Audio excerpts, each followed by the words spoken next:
आप सभी प्यारों को खूब खूब नमस्कार। आज के सत्संग में स्वागत।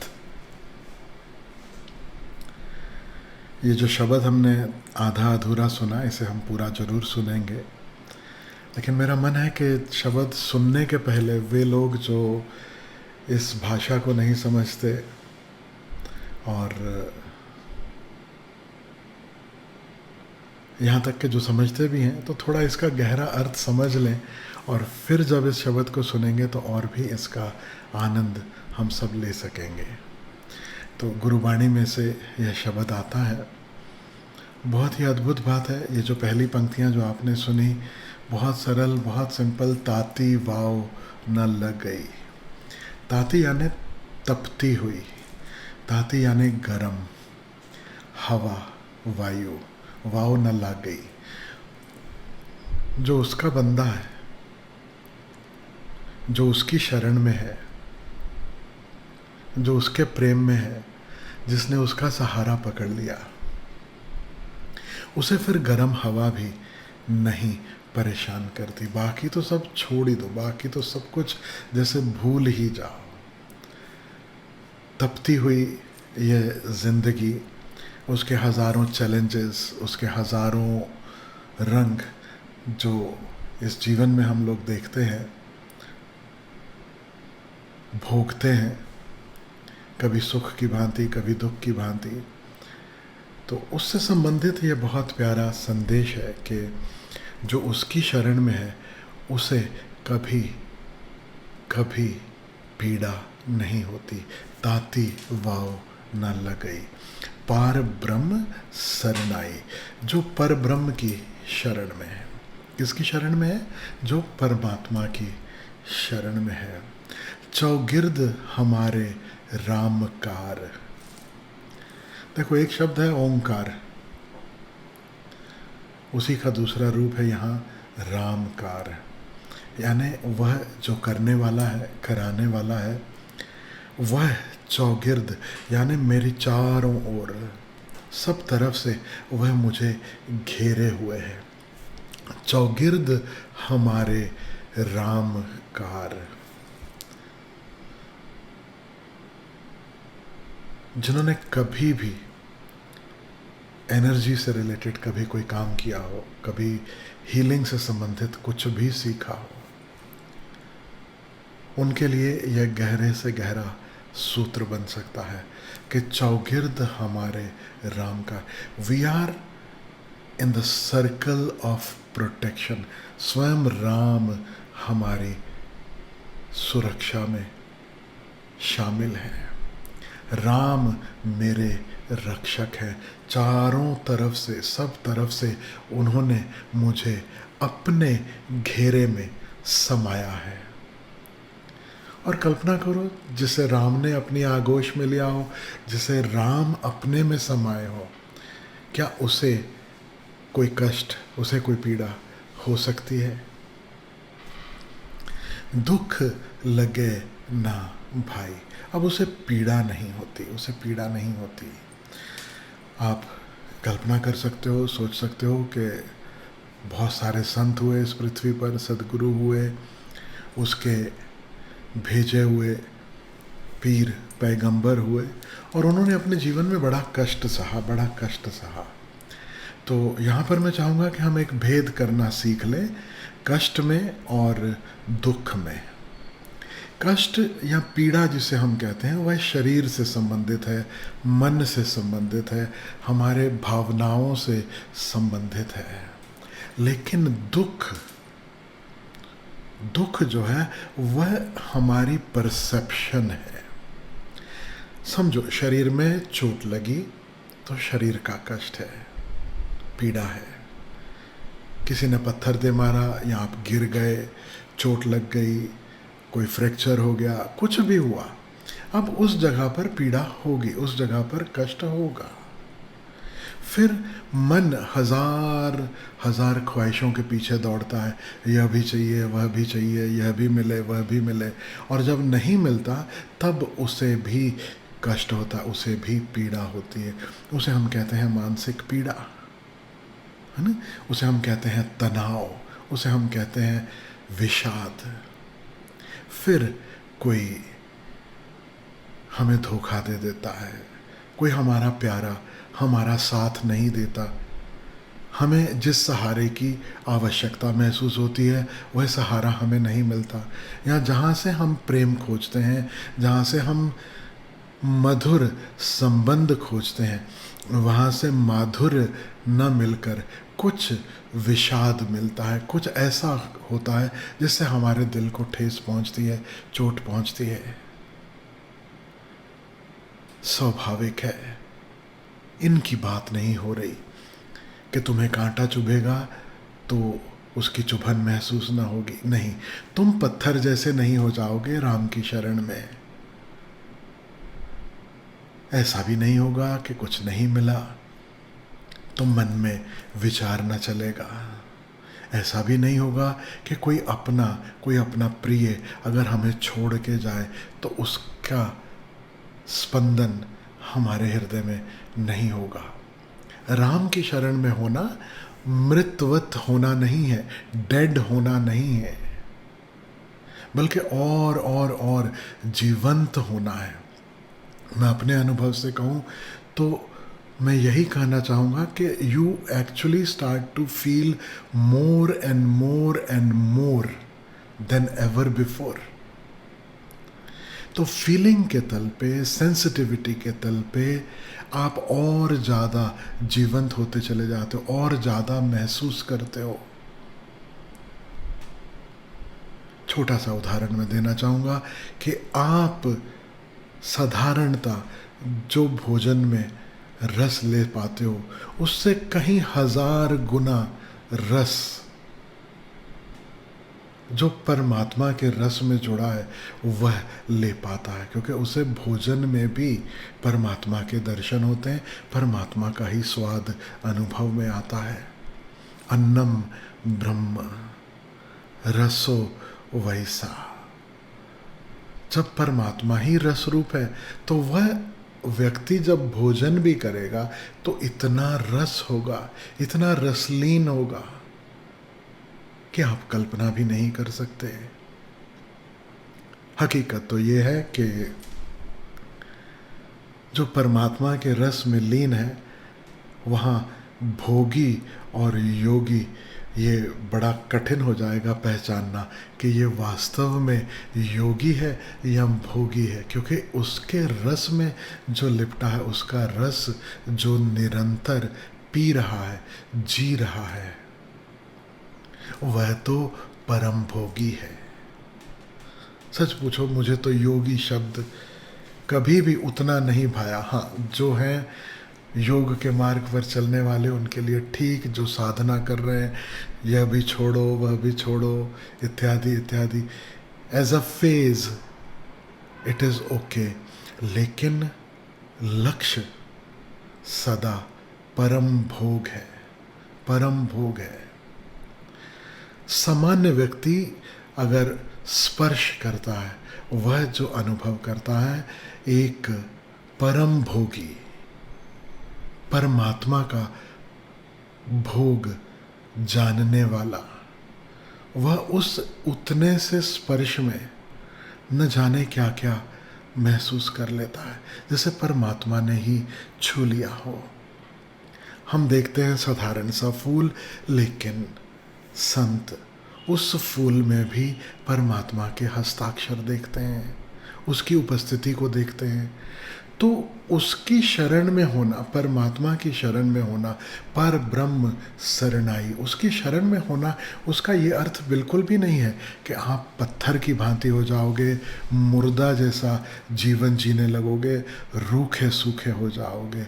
नहीं, आप और अधिक जीवंत और ज़्यादा संवेदनशील होगे।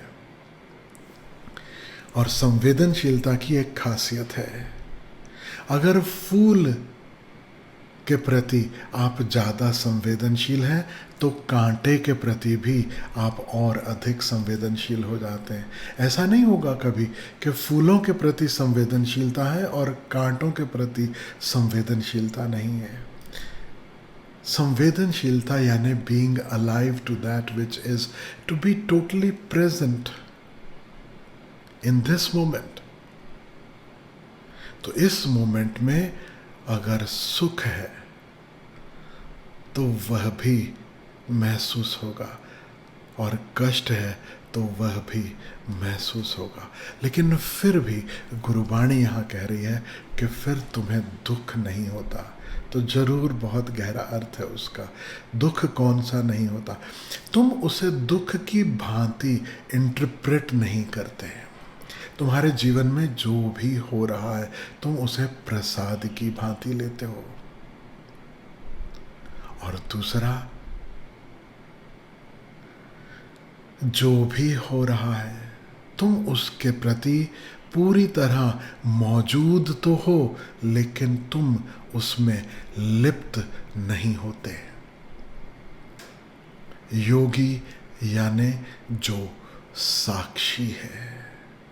योगी का अर्थ ऐसा नहीं समझ लेना कि न भोग और न जीवंतता।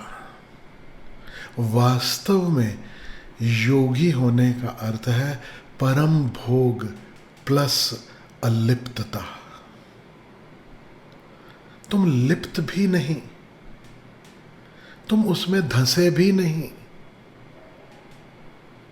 और जो है उसके प्रति पूर्णता मौजूद हो, पूरी तरह जीवंत हो, पूरी तरह होशपूर्ण हो।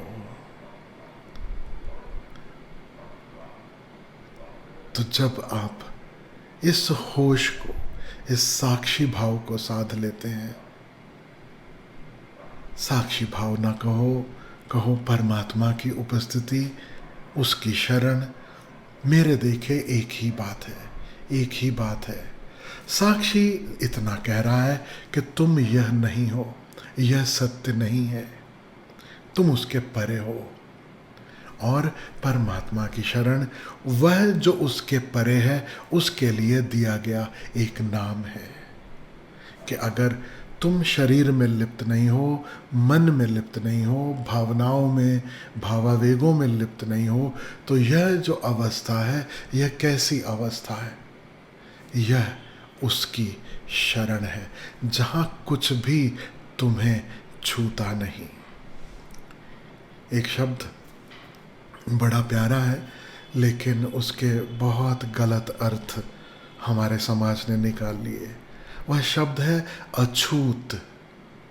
अछूत मुझे लगता है कि स्पिरिचुअलिटी का सारभूत शब्द है, सारभूत संदेश है कि हम जिसमें हों, जहाँ हों, उससे अछूते बने रह सके, उसकी कला। वही तो ध्यान है, वही तो साधना है, वही तो हम सब उपाय कर रहे हैं कि जो भी घट रहा है उससे अछूते, यानी उसके साक्षी, अलिप्त, अडोल, सम अवस्था में जीने का ढंग। गुरुवाणी यहां कह रही है, ताती वाव ना लागई, पार ब्रह्म शरणाई। और जिन्होंने वाणी लिखी है, ख्याल रखना, उनके जीवन में बहुत कष्ट हुए, कितनी कुर्बानियां दी, कितनी यातनाएं झेली, कितने कष्ट झेले। और शायद ही कोई संत होगा इस पृथ्वी पर जिसने अपने ही समाज से विरोध न महसूस किया हो, अपने ही समाज से उसे अगर गालियां न पड़ी हो, उसे अपमान न झेलना पड़ा हो। और बहुत हैं जिन्हें बहुत बहुत यातनाएं भी झेलनी पड़ी। जीसस को याद करो, मंसूर को याद करो, महावीर को याद करो, गौतम बुद्ध को याद करो। जहां देखोगे, जहां नजर दौड़ाओगे सद्गुरुओं की ओर, सिख गुरुओं में भी याद रखना, मैं उस समय की बात नहीं कर रहा हूँ कि गुरु अर्जुन देव जी को जो सहना पड़ा, कि गुरु तेग बहादुर, के गुरु गोविंद सिंह जी के साथ जो जो अन्याय, जो अत्याचार, जो उनके परिवार के साथ हुआ। नानक साहब सबसे पहले गुरु, जब लोग उन्हें गुरु मानने को तैयार नहीं थे, उनके ऊपर भी पत्थर फेंक कर, पत्थर लुढ़का कर उनकी जान लेने की भी कोशिश की गई। उन्हें भी कोई कोई गांव ऐसे भी मिले अपनी यात्राओं पर जहां उन्हें किसी ने भोजन और पानी भी नहीं पूछा। तमाम संतों के साथ ऐसी घटनाएं सदा से घटी हैं। याद रखने जैसा यह है कि उन सब के बावजूद, इन तमाम कष्ट के बावजूद, उनके भीतर की मस्ती, उनके भीतर की भक्ति, उनके भीतर का आनंद, उनके भीतर का सुकून डोलता नहीं है। अपने भीतर वो मस्त हैं और उनकी लय उसमें वैसे ही लगी है। ये शब्द की आगे की पंक्तियां हम सुनेंगे तो हमें ख्याल में आएगा। सुनो क्या कह रहे हैं। एक एक गिरह खोलता हूँ, उसे हृदय में उतारो, और उसे हृदय में उतारो जब मैं कहता हूँ उसका मतलब है महसूस करो कि ऐसा ही तुम्हारे साथ भी है, ऐसा ही तुम्हारे साथ संभव है। अगर कोई शर्त है वह सिर्फ इतनी सी है कि हम संसार के उलझाओ, ये जो मन निरंतर बिजी है संसार के उलझाओं में, वहाँ से थोड़ा मुक्त हो, वहाँ से थोड़ा लौटे और भीतर की ओर मुड़े। और जब भीतर मुड़े, भीतर जिसके दर्शन है, कोई कहता है होश, विटनेसिंग, और कोई कहता है परमात्मा, उसकी शरण। फिर ये शब्दों के भेद हैं। ताती वाव न लगई पार ब्रह्म शरणाई। तो जो अपने भीतर अपनी शरण में आ गया, अब मैं भेद नहीं करना चाहता हूँ आगे इसकी व्याख्या करते समय कि आत्मा की शरण, के परमात्मा की शरण, किस, ताकि ऐसी कोई भ्रांति नहीं हो कि कोई मुझसे जुदा है। ख्याल रखना, जो मुझसे जुदा है वो खुदा नहीं हो सकता। खुदा का अर्थ ही है जो कभी जुदा नहीं हो सकता। और खुद और खुदा में सिर्फ एक नुक्ते का फासला है। बेहोशी है तो तुम खुद हो, होश है तो खुदा है। आंख बंद है, स्वप्न में जी रहे हो तो खुद की भांति मैं करते हुए जीते हो। और आंख खुल जाए, उसके दर्शन हो जाए, तब सब जगह वही है। चौगिर्द हमारे रामकार, दुख लगे ना भाई। जिसने उसकी शरण गई, जो अपने भीतर मुड़ा, जिसने उस परम शरण को पहचान लिया, अब उसे यह भी ख्याल में आएगा कि सब तरफ, not just inside but also everywhere around us, we are in that divinity. हम उस दिव्यता से निरंतर घिरे हुए हैं।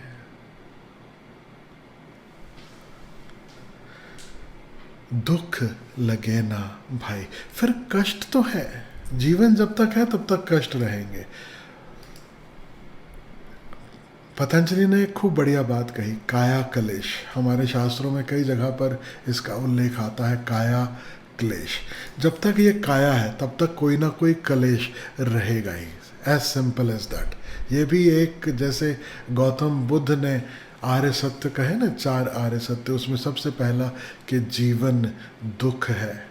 ठीक वही बात है। तो गौतम बुद्ध, याद रखना, कोई बहुत नई बात नहीं कह रहे हैं, वो हमारे शास्त्र सदा से जो कहते आ रहे हैं वही बात गौतम बुद्ध अपने ढंग से कह रहे हैं। शास्त्र कहते हैं काया कलेश, जब तक जीवन है, जब तक यह काया है, कोई ना कोई कलेश मौजूद है।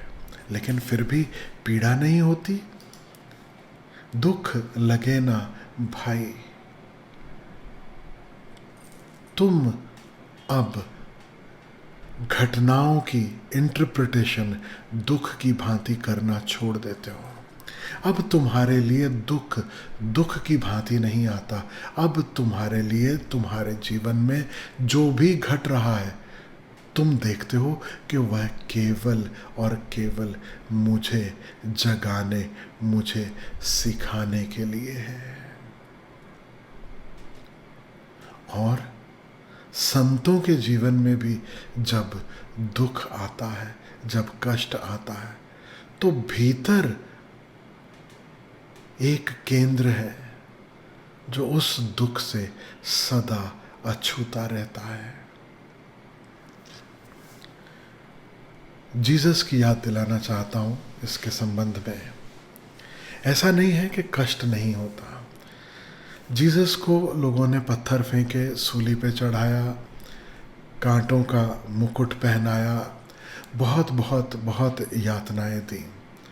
और यहाँ तक कि जब वो सूली पे भी चढ़े हैं, जब सलीब पे टंगे हैं, उस समय भी लोगों ने अपनी तरफ से पत्थर फेंकना, गाली देना, थूकना और न जाने क्या क्या उपाय किए। और जीसस उनकी तरफ देखते हैं। एक बार तो ख्याल आता है कि कहीं परमात्मा मुझे भूल तो नहीं गया। आकाश की ओर देखते हैं और कहते हैं, फादर, हैव यू फॉरसेकन मी? क्या तुमने भी मेरा साथ छोड़ दिया है? और फिर अपनी भूल का एहसास होता है और कहते हैं, तेरी रजा, तेरी मर्जी पूरी हो। और ओशो कहते हैं कि यह वह क्षण है जब जीसस परम ज्ञान को उपलब्ध हुए। इसके पहले बहुत झलकें थीं उस परम ज्ञान की, बहुत निकट थे, लेकिन परम ज्ञान इस क्षण उनको उपलब्ध हुआ, इस क्षण उनको घटा। और इसके बाद एक और घटना घटी, वो मैं आज आपसे कहना चाहता हूँ, वो मैं आपको याद दिलाना चाहता हूँ कि जीसस उन लोगों की तरफ देखते हैं जो लोग उन पर पत्थर फेंक रहे हैं, जिन लोगों ने उन्हें यातनाएं दी, जिन लोगों ने उन्हें सूली पे चढ़ा दिया, और अब इस शरीर का बचना नामुमकिन जैसा हो गया। तब भी जीसस उन लोगों के संबंध में क्या कहते हैं वह महत्वपूर्ण है। जीसस कहते हैं, father forgive them, for they know not what they are doing. हे परम पिता या हे परमेश्वर, आप और हम होते, हम कहते हे प्रभु, हे परमात्मा, इन्हें क्षमा करना, इन्हें पता नहीं कि ये क्या कर रहे हैं। संत इस भाव दशा में जीते हैं। यातनाएं उन्हें भी झेलनी पड़ती हैं, कष्ट उनके जीवन में भी आते हैं, लेकिन उनके भीतर ना तो किसी के लिए वैर का भाव उठता है, ना ही किसी के प्रति शिकायत उठती है कि ऐसा क्यों हुआ। हाँ, भीतर से क्षमा, भीतर से आशीष, भीतर से मंगल कामना बहती है। हे प्रभु, इन्हें क्षमा करना, इन्हें पता नहीं क्या कर रहे हैं, अपनी मूर्छा में, अपने अहंकारवश, या मंगल कामना। सबको सन्मति दे भगवान। भजन सुना होगा आपने, बचपन में मैंने भी सुना। सबको सन्मति दे भगवान। जब भीतर से ऐसी दुआएं निकलती हों तो याद रखना, ऐसा व्यक्ति कभी अंतस्तम में दुखी नहीं हो सकता, दुखी नहीं हो सकता। दुख लगे ना भाई, अपनों को कह रहे हैं भाई, अपने प्यारों को कह रहे हैं भाई, अपने संगी साथी सत्संगी उन्हें कह रहे हैं भाई, कि भाई मैं तो इतना जानता हूं कि वह मुझे अपनी ओट में लिए है, समाये है, चारों तरफ से मुझे घेरे है अपने में, और कोई दुख नहीं लगता, कोई दुख निकट नहीं आता। तुम्हारे साथ भी ऐसा हो सकता है, संभव है। सतगुरु पूरा भेटिया जिन बनत बनाई। और ये बात कैसे बनी, मेरी बात कैसे बनी? सो सिंपल, मेरी बात बनी, सदगुरु ऐसा मिला। जब सदगुरु मिल जाए, जो मार्ग दिखला दे, जो रामकार से जोड़ दे, जो उसकी उपस्थिति का एहसास करवा दे, जो हमारी गर्दन पकड़कर हमें कुएं तक ले जाए, तब यह बात बन पाती है, उसके पहले नहीं। सतगुरु पूरा भेटिया, पूरा यानी समर्थ, पूरा यानी एक अंग्रेजी का शब्द है परफेक्ट मास्टर, एक टर्म है the perfect master. Perfect master यानी जिसने जाना भी और जो जनाने में माहिर हो। कामिल मुर्शिद, कामिल का अर्थ भी पूरा होता है, कामिल का अर्थ भी समर्थ होता है। वह जिसने सिर्फ जाना ही नहीं, क्योंकि बहुत है इस पृथ्वी पर जिन्होंने जाना, लेकिन जना पाना, हमें उस कुएं तक ले जाना, हम जहां खड़े हैं वहां से हमारी उंगली पकड़कर हमारे संग साथ भाई की तरह, मित्र की तरह धीरे धीरे धीरे धीरे उस अमृत सरोवर तक ले जाना, यह कला बहुत विरलों की है, बहुत विरलों की है। सतगुरु पूरा भेंटिया, I have met the perfect and true master. सत यानी ट्रू, गुरु यानी मास्टर, पूरा यानी परफेक्ट। और परफेक्ट का एक हिस्सा, एक अंश यह भी है, क्योंकि जब जो सिखाने में माहिर तभी होगा अगर उसके पास कोई कंठ भी हो, जो हाथ पकड़ के ले भी चल सके। तो पूरा गुरु को हमने बहुत बार ऐसा भी कहा, देहधारी गुरु। मैं आपसे कहना चाहता हूं, सिर्फ देहधारी गुरु नहीं, देहधारी पूरा गुरु निश्चित रूप से पूरा गुरु है, लेकिन पूरा गुरु देह में अगर नहीं भी है तो वह किसी और देह का उपयोग कर सकता है, किसी और पात्र के माध्यम से अपना संदेश हम तक पहुंचा सकता है। ऐसा बिल्कुल भी ज़रूरी नहीं कि वह जो पात्र है वह भी परफेक्ट गुरु हो। कोई इतना खाली होने को तैयार हो कि जब उसके माध्यम से सदगुरु कार्य करना चाहे तो वे कर सकें। तो ऐसा कभी मत समझ लेना कि जब देह में थे तब पूरे गुरु थे, अब देह में नहीं है तो अब पूर्ण गुरु नहीं, अब देहधारी ही पूर्ण हो सकता है। यह भ्रांति बहुत लोगों को है। नानक आज देह में नहीं है, बुद्ध आज देह में नहीं है, कबीर आज देह में नहीं है, ओशो आज देह में नहीं है, कृष्ण देह में नहीं है, लेकिन वे जब चाहें, जहाँ उन्हें कोई पात्र मिले, उस देह के माध्यम से हमारा हाथ पकड़कर हमारा मार्गदर्शन कर सकते हैं।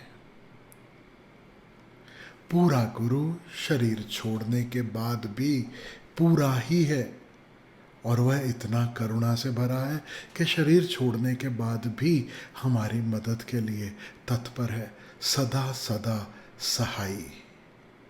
वह सदा हमारा सहारा है। ऐसा कभी हुआ नहीं कि शरीर छूटा तो गुरु ने शिष्य का हाथ छोड़ दिया हो। ओशो के अंतिम वचन में याद दिलाना चाहता हूँ सबको। शरीर छोड़ते समय जो लोग उनके पास थे, जब उन्होंने पूछा कोई आपका संदेश, कोई आखिरी संदेश, तो ओशो कहते हैं, मेरे संबंध में कभी भी अतीत में बात मत करना। Do not talk about me in the past tense ever. Tell my people I will be more available than I am today with this sick body.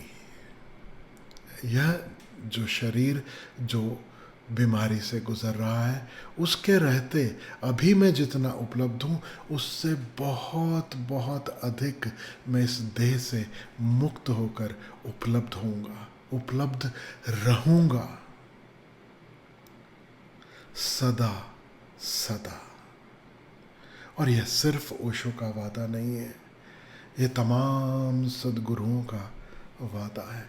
इसलिए तो हमने उनकी समाधियां बनाई, इसलिए तो हमने उनके स्थान बनाए।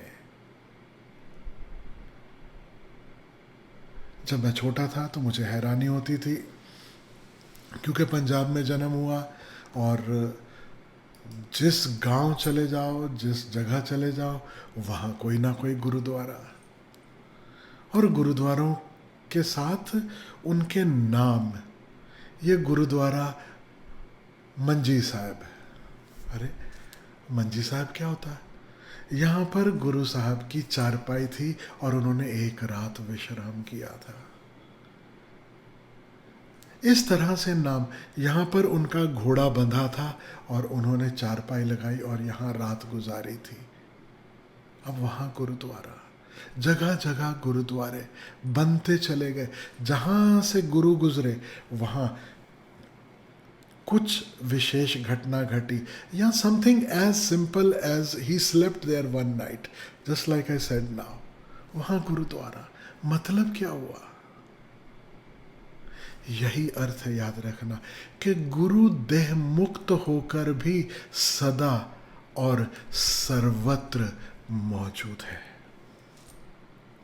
हाँ, हमें उस जगह का महत्व लगता है कि यहाँ मेरे सद्गुरु चले, यहाँ पर उठे, यहाँ पर बैठे, तो इस जगह को मैं महत्वपूर्ण मानने लगता हूँ। लेकिन रहस्य कहता हूँ, हमारे सद्गुरु, तमाम सद्गुरु, वो किसी स्थान में, उस स्थान की सीमा में बंधे हुए नहीं हैं। वे उस स्थान पर भी हैं और हर स्थान पर मौजूद हैं।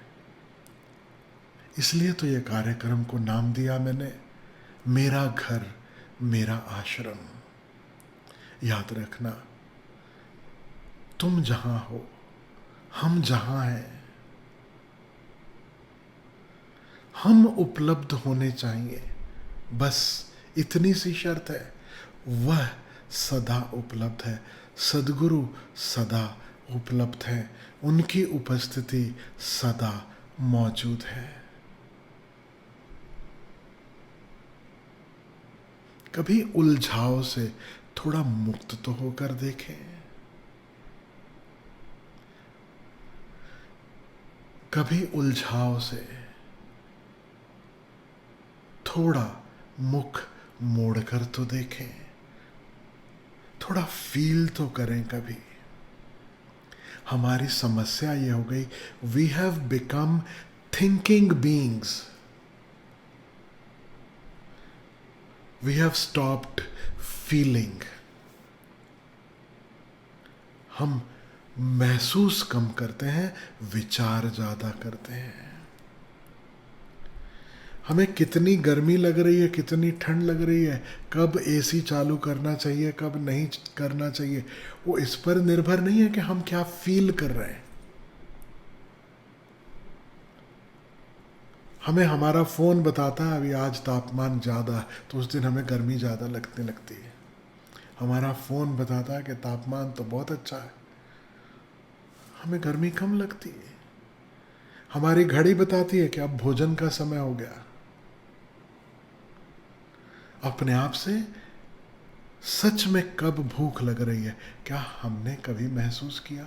कभी हम इतनी संवेदनशीलता से भरे हैं कि हम जस्ट फील कर सकें?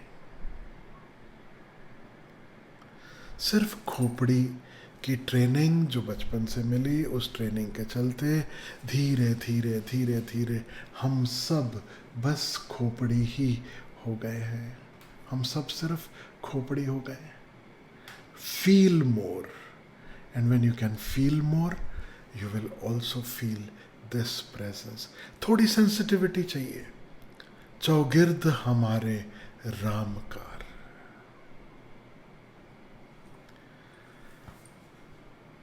सदगुरु रामकार की भांति, या यूं कहो उसी रामकार में सदगुरु की उपस्थिति मौजूद है। सदगुरु पूरा भेटिया जिन बनत बनाई, राम नाम औखद दिया एका लिव लाई। कौन सी औषधि दी, कौन सी गुरु घुट्टी गुरु ने दी, कौन सी दवा पिलाई जिससे मेरे सारे कष्ट दूर हो गए? वह राम नाम की दवा। राम नाम औखद दिया एका लिव लाई। और बस इतना ही कहा, इस एक में, इस एक ओंकार में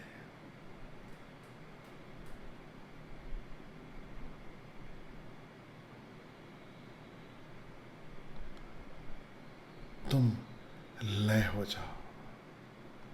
बस उसके स्मरण में जियो। लिव लगना यानी लय लग गई, बस एक लय हो गए जिसके साथ जहां हम मिट जाएं वही बचे। एक लय होना, लय का अर्थ देखते हो ना, ये शब्द प्रलय, लय। लय का अर्थ है जिसमें मिट जाना। एका लिव लाई, उस एक में तुम समा जाओ।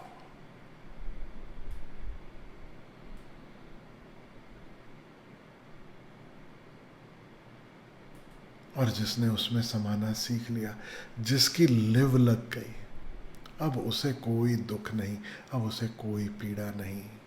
राख लिए तिन राखनहार, सब व्याधि मिटाई। अब उस परम रक्षक ने, देखते हो ना, ब्रह्मा विष्णु महेश, जन्म देने वाला वही है, पालने वाला रखने वाला वही है, और अंत में मारने वाला वही है। यहाँ राखनहार की बात हो रही है, पालनहार की बात हो रही है। वह जो हमारी सुरक्षा करता है, वह जो हमारी फिक्र करता है। राख लिए तिन राखनहार, सब व्याधि मिटाई।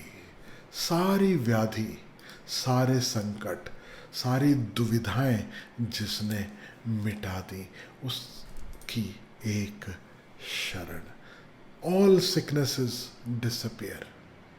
कहो नानक कृपा भई प्रभ भय सहाय। और यह मेरे किए से नहीं हुआ, इसमें मेरी करनी नहीं है, ये उसकी कृपा है। कहो नानक कृपा भई। प्रसाद बरसा, आशीर्वाद बरसे, प्रभ भय सहाय। स्वयं परमात्मा मुझे सहारा दिया। उसके सहारे से, उसकी मदद से, उसके आशीष से, उसकी कृपा से यह सब संभव हो पाया।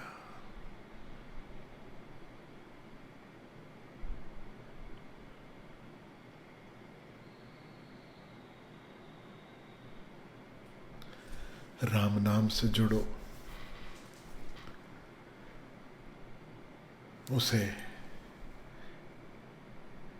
अपने भीतर महसूस करो और महसूस करो कि वही रामकार, वही सघन होकर मेरे औरा की भांति मेरे आसपास एक घेरे की भांति मेरी सुरक्षा के लिए मौजूद है।